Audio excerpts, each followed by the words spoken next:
नमस्कार। काल विधिमंडळाचं पावसाळी अधिवेशन चालू झालं आणि या पावसाळी अधिवेशनामध्ये पहिल्या दिवशी शेतकऱ्यांच्या मागणीसाठी खूप काही गोष्टी विरोधक म्हणजे शिवसेनाकडनं करण्यात आलं, परत काँग्रेसकडनं, राष्ट्रवादी काँग्रेसकडनं, शरद पवार गटांकडनं करण्यात आलं। त्यामध्ये एक महत्त्वाचा मुद्दा असा होता की शेतकऱ्यांना जो काही पीक विमा होता तो पीक विमा आधी 3 ते 4 ट्रिगरच्या माध्यमातून देण्यात येत होता, बरोबर। ते 3 ते 4 ट्रिगर बंद करून फक्त आता एकच ट्रिगर ठेवण्यात आला, जो की काढणी पश्चात नुकसान भरपाई, ते पण मागच्या 7 वर्षाचा आढावा घेऊन। आता हे जो काही ट्रिगर आहे हा ट्रिगर शेतकऱ्यांच्या विरोधी आहे हे सगळ्यांना आपल्याला कळतंय, पण तरीही शासन काय करतंय, शासन हे फक्त शेतकऱ्यांना पैसे द्यायला नको, शेतकऱ्यांना कमी पैसे देण्याची गरज यावी म्हणून हे असे कुठले तरी ट्रिगर काढते। त्या आधी 1 रुपयाची काही पीक विमा होती ती 1 रुपयाचा पीक विमा बंद केला, 2% 5% एवढी रक्कम आपल्याला तिथं भरावी लागणार आहे। त्याच्यानंतर आपल्याला काढणी पश्चात म्हणजे आता जून जुलै चालू आहे तर डायरेक्टली पुढच्या मे जूनपर्यंत ते पैसे मिळतील।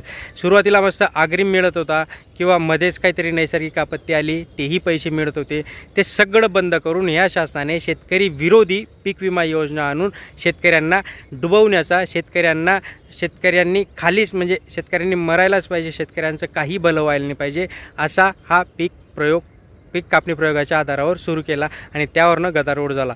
दुसरं म्हणजे अजून नाना पटोले यांनी अतिशय भारी जे की राहुल नार्वेकर यांना सांगितलं की नरेंद्र मोदी तुमचा बाप असेल, शेतकऱ्यांविरोधी तुमचे खासदार, तुमचे आमदार डेली काही ना काही, त्याच्यामध्ये कृषी मंत्री माणिकराव कोकाटेंचं देखील नाव, माणिकराव कोकाटे शेतकऱ्यांना भिकारी म्हणता, भिकारी समजता।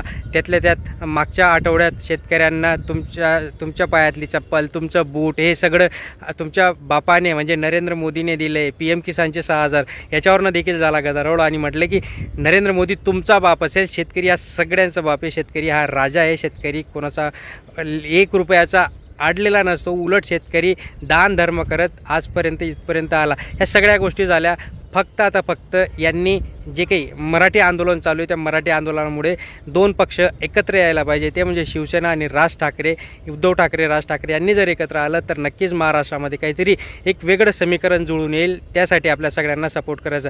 तुर्तास ह्या ज्या काही मागण्या चालू आहेत, पीक विम्याच्या मागण्या असो, शेतकऱ्यांसाठी अजून जे काही नैसर्गिक आपत्तीचं अनुदान असो, या सगळ्या गोष्टींच्या मागण्या चालू आहेत। याच्यावर आपण कंटिन्यू अपडेट देत असणारे महत्त्वाचे मुद्दे। चॅनलला सबस्क्राईब करून ठेवा, लाईक करा, शेअर करा। धन्यवाद।